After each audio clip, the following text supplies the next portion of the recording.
Bonjour, je suis heureux de vous retrouver pour cette séquence de méditation au travail. Des courtes vidéos que vous aurez un petit peu au fil de l'eau et qui vous permettront de voir combien la méditation au travail est une pratique ressourçante, une pratique épanouissante, une pratique qui fait grandir. Oui, rien que ça, qui fait grandir. Cette première séquence, en fait, s'appuie sur le premier chapitre de mon livre Je médite au travail, aux éditions Vuibert. Et ce premier chapitre se nomme La pleine conscience exhausteur de vie. En effet, nous n'avons que des instants à vivre, et que chacun de ces instants est précieux, parce que ce sont des instants de vie.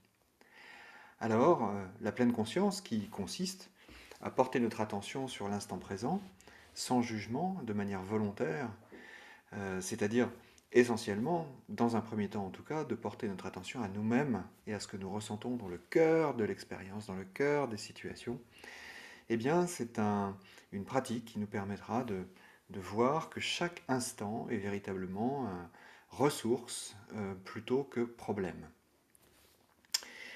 Exhausteur de vie est une expression que je tiens de Claude Masquin, qui est la personne qui me supervise depuis longtemps en fait au niveau de mon rôle d'instructeur de méditation de pleine conscience MBSR.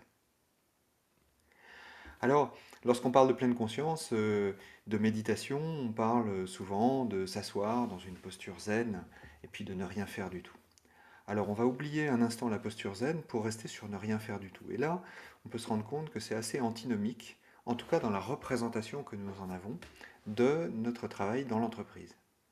Oui, ne rien faire du tout et le faire à fond, comme dit André Comte-Sponville, qui est cité dans mon livre. Ce ne rien faire du tout nous permet en fait de voir que lorsque le mouvement s'arrête, nous pouvons avoir une vision clarifiée des situations qui nous arrivent, des situations qui apparaissent dans le champ de notre vie. Et donc nous amener à voir que par exemple nous sommes souvent en pilotage automatique et que nous avons finalement beaucoup de facilité à rester dans ces conditionnements automatiques qui font que nous réagissons à peu près toujours de la même manière à des situations différentes. Et du coup, les décisions que nous prenons, les solutions que nous trouvons, sont des solutions qui, en général, ont fonctionné à un moment, mais ne sont plus adaptées à la situation, mais que nous allons quand même appliquer.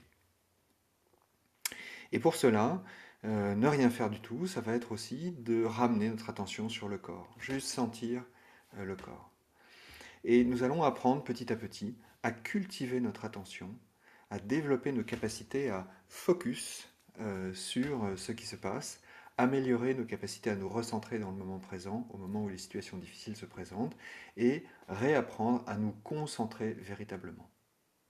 Alors pour cette séquence, très simplement, je vous propose un petit exercice. La prochaine fois que vous aurez un rapport à lire, par exemple, ou dans votre vie personnelle, lorsque vous serez amené à lire un livre, comme par exemple le mien, lisez une page, et puis ensuite, voyez si vous n'avez pas besoin de la relire une seconde fois. Ce que je veux dire par là, c'est que l'expérience montre que peut-être, ça vous est déjà arrivé d'ailleurs, que il est fréquent, lorsque nous lisons un document ou lorsque nous lisons un livre, de devoir relire la page que nous venons de lire parce que nous avons été happés, kidnappés par nos pensées. Voilà, juste un petit exercice pour les jours qui viennent.